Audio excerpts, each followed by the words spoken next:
मी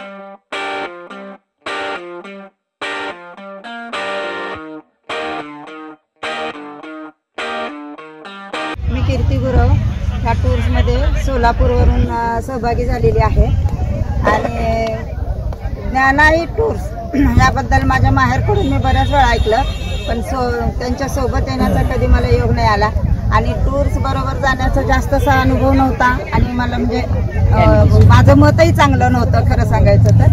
पण आता ह्या ज्ञानाई बरोबर आले, आता माझी पाहुणी आहे म्हणून तिची वाहवा करते असं नाहीये.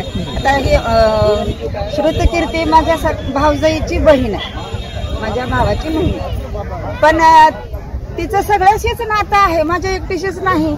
मला इथं आल्यावर वाटलं की माझ्या भाऊजाईची बहीण म्हणजे माझी पाहुणी आहे, पण इथं येऊन बघते मी सगळ्यांशी तिचं नातं आहे, सगळ्यांशी ती एवढं सांभाळून घेते, गोड बोलते आणि ऍक्टिव्ह आहे. सगळं कुठल्या वेळेला काय करावं समयसूचकता जे म्हणतो ना ते सगळं त्या दोन भावंडाजवळ आहे आणि त्यांना दैवी देणगी म्हणल्यासारखं साथ पण मिळते. भाग्याची नशिबाची साथ ही फार मोठी गोष्ट आहे. करायला आहे, जिद्द आहे, चिकाटी आहे, पण नशिबाची साथ आहे आणि त्याबरोबर तुम्ही असंच पुढे पुढे जात राहा.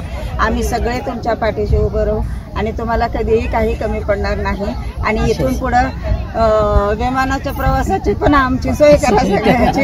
आणि कधी काढून घ्या, पासपोर्ट आहेत आमचे, पासपोर्ट अर्धे भरलेले आहेत आता त्यामुळं विमानाची सोय करायची. आणि त्याच्यामुळे आजकाल मी काय झालं सांगतो तुम्हाला, गैरसोय कुणालाही चालत नाही. 4 पैसे जास्त द्यायला सगळे तयार असतात, परंतु गैरसोय सहन होत नाही. कारण आता आपलं हेच तसं झाले, म्हणजे दिनचर्याच अशी झालेली आणि आपलं वय असं झालेलं आहे, त्यामुळे आपल्याला कुठलीही गैरसोय चालत नाही. आणि ती ह्या टूर्समध्ये आपल्याला अजिबात कुठेही जाणवलेली नाही. टायमिंगमध्ये खाणं, टायमिंगमध्ये पिणं, आपलं जास्त तिखट नाही, तेलखट नाही. पक्वान तरी इतके सुंदर होते, खरंच सुंदर होते. सगळ्यांनी पोटभर जेवणाचा आस्वाद घेतलाय आपण सगळ्यांनी.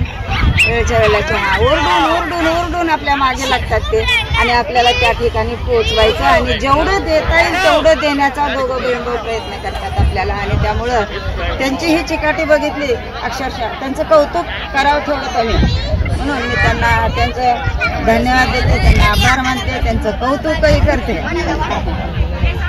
जय श्रीराम.